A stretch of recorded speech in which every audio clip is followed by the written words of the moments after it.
Chapter 31. Jacob learned that Laban's sons were saying, "Jacob has taken everything that belonged to our father, and he has accumulated all this wealth of his by using our father's property." Jacob perceived, too, that Laban's attitude toward him was not what it had previously been. Then the Lord said to Jacob, "Return to the land of your fathers where you were born, and I will be with you." So Jacob sent for Rachel and Leah to meet him where he was in the field with his flock. There he said to them, "I have noticed that your father's attitude toward me is not as it was in the past, but the God of my father has been with me. You well know what effort I put into serving your father, yet your father cheated me and changed my wages time after time. God, however, did not let him do me any harm. Whenever your father said, 'The speckled animals shall be your wages,' the entire flock would bear speckled young. Whenever he said, 'The streaked animals shall be your wages,' the entire flock would bear streaked young. Thus God reclaimed your father's livestock and gave it to me. Once in the breeding season, I had a dream in which I saw mating he-goats that were streaked, speckled, and mottled. In the dream, God's messenger called to me, 'Jacob.' 'Here I am,' I replied. Then he said, 'Know well, all the he-goats in the flock, as they mate, are streaked, speckled, and mottled, for I have seen all the things that Laban has been doing to you. I am the God who appeared to you in Bethel, where you anointed a memorial stone and made a vow to me. Up then, leave this land and return to the land of your birth.' Rachel and Leah answered him, 'Have we still an heir's portion in our father's house? Are we not regarded by him as outsiders? He not only sold us, he has even used up the money that he got for us. All the wealth that God reclaimed from our father really belongs to us and our children. Therefore, do just as God has told you.' Jacob proceeded to put his children and wives on camels, and he drove off with all his livestock and all the property he had acquired in Padan Aram to go to his father Isaac in the land of Canaan. Now Laban had gone away to shear his sheep, and Rachel had meanwhile appropriated her father's household idols. Jacob had hoodwinked Laban the Aramean by not telling him of his intended flight. Thus he made his escape with all that he had. Once across the Euphrates, he headed for the highlands of Gilead. On the third day, word came to Laban that Jacob had fled. Taking his kinsman with him, he pursued him for 7 days, until he caught up with him in the hill country of Gilead. But that night God appeared to Laban the Aramean in a dream and warned him, "Take care not to threaten Jacob with any harm." When Laban overtook Jacob, Jacob's tents were pitched in the highlands. Laban also pitched his tents there on Mount Gilead. "What do you mean," Laban demanded of Jacob, "by hoodwinking me and carrying off my daughters like war captives? Why did you dupe me by stealing away secretly? You should have told me, and I would have sent you off with merry singing to the sound of tambourines and harps. You did not even allow me a parting kiss to my daughters and grandchildren. What you have now done is a senseless thing. I have it in my power to harm all of you, but last night the God of your father said to me, 'Take care not to threaten Jacob with any harm.' Granted that you had to leave because you were desperately homesick for your father's house, why did you steal my gods?" "I was frightened," Jacob replied to Laban, "at the thought that you might take your daughters away from me by force. But as for your gods, the one you find them with shall not remain alive. If, with my kinsman looking on, you identify anything here as belonging to you, take it." Jacob, of course, had no idea that Rachel had stolen the idols. Laban then went in and searched Jacob's tent and Leah's tent, as well as the tents of the 2 maidservants, but he did not find the idols. Leaving Leah's tent, he went into Rachel's. Now Rachel had taken the idols, put them inside a camel cushion, and seated herself upon them. When Laban had rummaged through the rest of her tent without finding them, Rachel said to her father, "Let not my lord feel offended that I cannot rise in your presence. A woman's period is upon me. so despite his search, he did not find his idols. Jacob, now enraged, upbraided Laban. "What crime or offense have I committed," he demanded, "that you should hound me so fiercely? Now that you have ransacked all my things, have you found a single object taken from your belongings? If so, produce it here before your kinsmen and mine, and let them decide between us two. In the 20 years that I was under you, no ewe or she-goat of yours ever miscarried, and I have never feasted on a ram of your flock. I never brought you an animal torn by wild beasts. I made good the loss myself.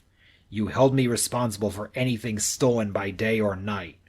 How often the scorching heat ravaged me by day, and the frost by night, while sleep fled from my eyes. Of the 20 years that I have now spent in your household, I slaved 14 years for your 2 daughters and 6 years for your flock, while you changed my wages time after time. If my ancestral God, the God of Abraham, and the awesome one of Isaac, had not been on my side, you would now have sent me away empty-handed. But God saw my plight and the fruits of my toil, and last night he gave judgment." Laban replied to Jacob, "The women are mine, their children are mine, and the flocks are mine. Everything you see belongs to me. But since these women are my daughters, I will now do something for them and for the children they have borne. Come then, we will make a pact, you and I. The Lord shall be a witness between us." Then Jacob took a stone and set it up as a memorial stone. Jacob said to his kinsmen, "Gather some stones." So they got some stones and made a mound. And they had a meal there at the mound. Laban called it Jegar-Sahadutha, but Jacob named it Gilead. "This mound," said Laban, "shall be a witness from now on between you and me." That is why it was named Gilead, and also Mizpah. For he said, "May the Lord keep watch between you and me when we are out of each other's sight. If you mistreat my daughters, or take other wives besides my daughters, remember that even though no one is about, God will be witness between you and me." Laban said further to Jacob, "Here is this mound, and here is the memorial stone that I have set up between you and me.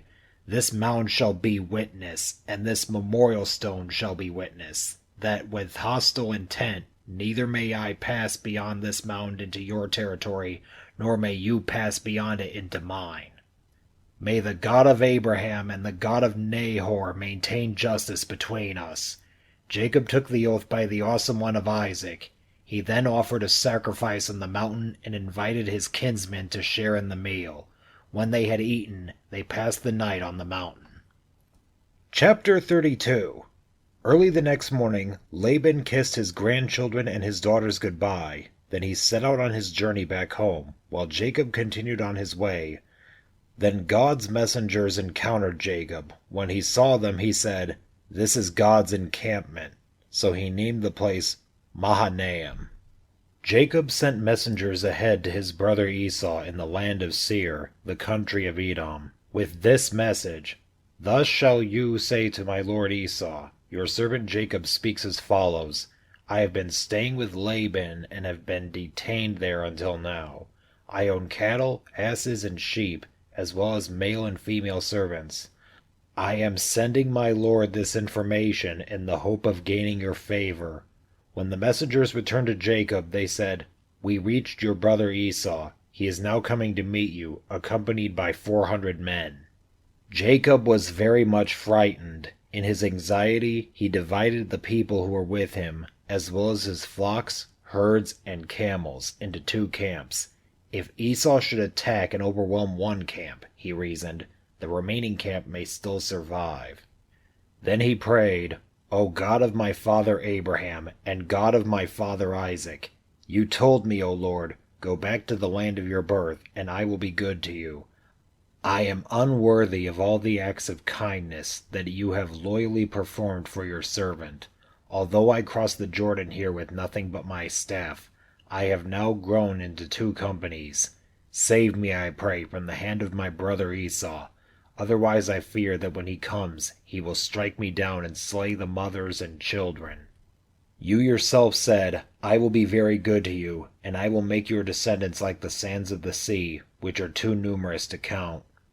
After passing the night there, Jacob selected from what he had with him the following presents for his brother Esau: 200 she-goats and 20 he-goats, 200 ewes and 20 rams, 30 milk camels and their young, 40 cows and 10 bulls, 20 she-asses and 10 he-asses.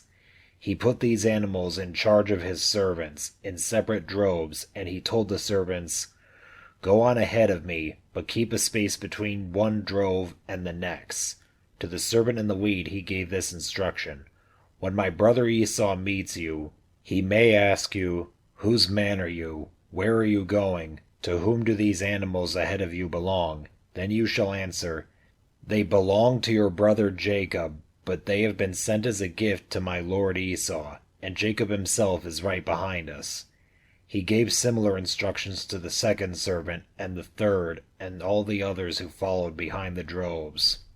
Namely, thus and thus shall you say to Esau when you reach him, and be sure to add, Your servant Jacob is right behind us. For Jacob reasoned, If I first appease him with gifts that precede me, then later when I face him, perhaps he will forgive me. So the gifts went on ahead of him, while he stayed that night in the camp. In the course of that night, however, Jacob arose, took his 2 wives, with the 2 maidservants, and his 11 children, and crossed the ford of the Jabbok. After he had taken them across the stream, and had brought over all his possessions, Jacob was left there alone. Then some man wrestled with him until the break of dawn. When the man saw that he could not prevail over him, he struck Jacob's hip at its socket, so that the hip socket was wrenched as they wrestled.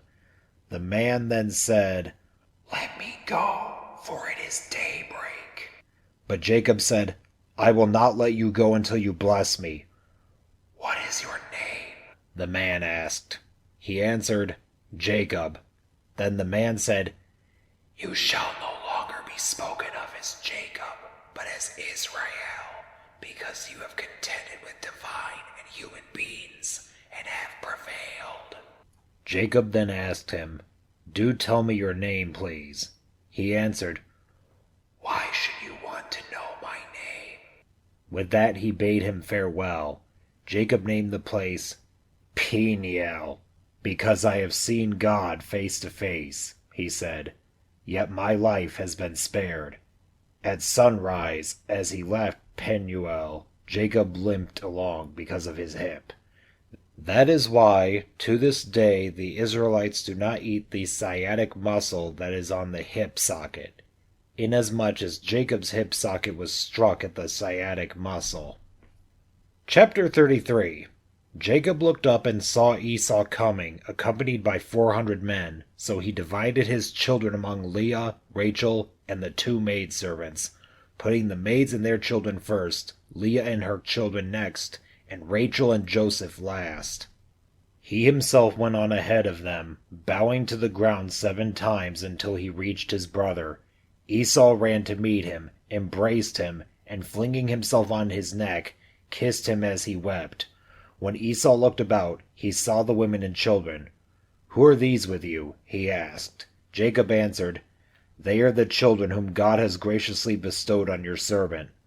Then the maidservants and their children came forward and bowed low. Next, Leah and her children came forward and bowed low. Lastly, Rachel and her children came forward and bowed low. Then Esau asked, What did you intend with all those droves that I encountered? Jacob answered, It was to gain my lord's favor. I have plenty, replied Esau. You should keep what is yours, brother. No, I beg you, said Jacob. If you will do me the favor, please accept this gift from me, since to come into your presence is for me like coming into the presence of God, now that you have received me so kindly. Do accept the present I have brought you. God has been generous toward me, and I have an abundance. Since he so urged him, Esau accepted. Then Esau said, Let us break camp and be on our way. I will travel alongside you. But Jacob replied, As my lord can see, the children are frail. Besides, I am encumbered with the flocks and herds, which now have sucklings. If overdriven for a single day, the whole flock will die. Let my lord then go on ahead of me, while I proceed more slowly at the pace of the livestock before me and at the pace of my children, until I join my lord in Seir." Esau replied, "Let me at least put at your disposal some of my men who are with me." But Jacob said, "For what reason? Please indulge me in this, my lord." So on the same day that Esau began his journey back to Seir, Jacob journeyed towards Succoth. There he built a home for himself and made booths for his livestock. That is why the place is called Succoth. Having thus come from Paddan Aram, Jacob arrived safely at the city of Shechem, which is in the land of Canaan, and he encamped in sight of the city. The plot of ground on which he pitched his tent he brought for 100 pieces of bullion, from the descendants of Hamor, the founder of Shechem. He set up a memorial stone there and invoked El, the God of Israel. Chapter 34. Dinah, the daughter whom Leah had borne to Jacob, went out to visit some of the women of the land. When Shechem, son of Hamor the Hivite, who was chief of the region, saw her, he seized her and lay with her by force.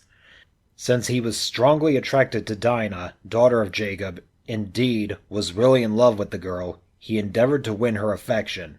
Shechem also asked his father Hamor, "Get me this girl for a wife." Meanwhile, Jacob heard that Shechem had defiled his daughter Dinah, but since his sons were out in the fields with his livestock, he held his peace until they came home. Now Hamor, the father of Shechem, went out to discuss the matter with Jacob, just as Jacob's sons were coming in from the fields. When they heard the news, the men were shocked and seethed with indignation. What Shechem had done was an outrage in Israel. Such a thing could not be tolerated. Hamor appealed to them, saying, "My son Shechem has his heart set on your daughter. Please give her to him in marriage. Intermarry with us, give your daughters to us, and take our daughters for yourselves. Thus you can live among us. The land is open before you. You can settle and move about freely in it, and acquire landed property here." Then Shechem too appealed to Dinah's father and brothers. "Do me this favor, and I will pay whatever you demand of me, no matter how high you set the bridal price. I will pay you whatever you ask, only give me the maiden in marriage." Jacob's sons replied to Shechem and his father Hamor with guile, speaking as they did because their sister Dinah had been defiled. "We could not do such a thing," they said. "As to give our sister to an uncircumcised man, that would be a disgrace for us. We will agree with you only on this condition, that you become like us, by having every male among you circumcised. Then we will give you our daughters and take yours in marriage. We will settle among you and become one kindred people with you. But if you do not comply with our terms regarding circumcision, we will take our daughters and go away." Their proposal seemed fair to Hamor and his son Shechem. The young man lost no time in acting in the matter, since he was deeply in love with Jacob's daughter. Moreover, he was more highly respected than anyone else in his clan. So Hamor and his son Shechem went to their own council and thus presented the matter to their fellow townsmen. "These men are friendly toward us. Let them settle in the land and move about in it freely. There is ample room in the country for them. We can marry their daughters and give our daughters to them in marriage. But the men will agree to live with us and form one kindred people with us only on this condition, that every male among us be circumcised, as they themselves are. Would not the livestock they have acquired, all their animals, then be ours? Let us therefore give in to them, so that they may settle among us." All the able-bodied men of the town agreed with Hamor and his son Shechem, and all the males, including every able-bodied man in the community, were circumcised. On the third day, while they were still in pain, Dinah's full brothers, Simeon and Levi, two of Jacob's sons, took their swords, advanced against the city without any trouble, and massacred all the males. After they had put Hamor and his son Shechem to the sword, they took Dinah from Shechem's house and left. Then the other sons of Jacob followed up the slaughter, and sacked the city in reprisal for their sister Dinah's defilement. They seized their flocks, herds, and asses, whatever was in the city and in the country around. They carried off all their wealth, their women, and their children, and took for loot whatever was in the houses. Jacob said to Simeon and Levi, "You have brought trouble upon me by making me loathsome to the inhabitants of the land, the Canaanites and the Perizzites. I have so few men that if these people unite against me and attack me, I and my family will be wiped out." But they retorted, "Should our sister have been treated like a harlot?" Chapter 35. God said to Jacob, "Go up now to Bethel, settle there, and build an altar there to the God who appeared to you while you were fleeing from your brother Esau."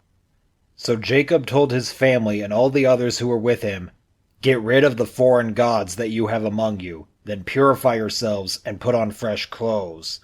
We are now to go up to Bethel, and I will build an altar there to the God who answered me in my hour of distress, and who has been with me wherever I have gone." They therefore handed over to Jacob all the foreign gods in their possession, and also the rings they had in their ears.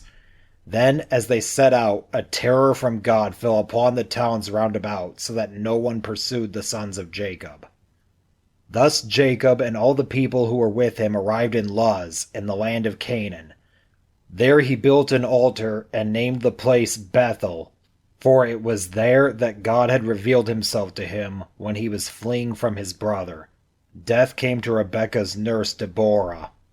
She was buried under the oak below Bethel, and so it was called Al-Anbashiath. On Jacob's arrival from Paddan Aram, God appeared to him again and blessed him. God said to him, "You whose name is Jacob shall no longer be called Jacob, but Israel shall be your name." Thus he was named Israel. God also said to him, "I am God Almighty.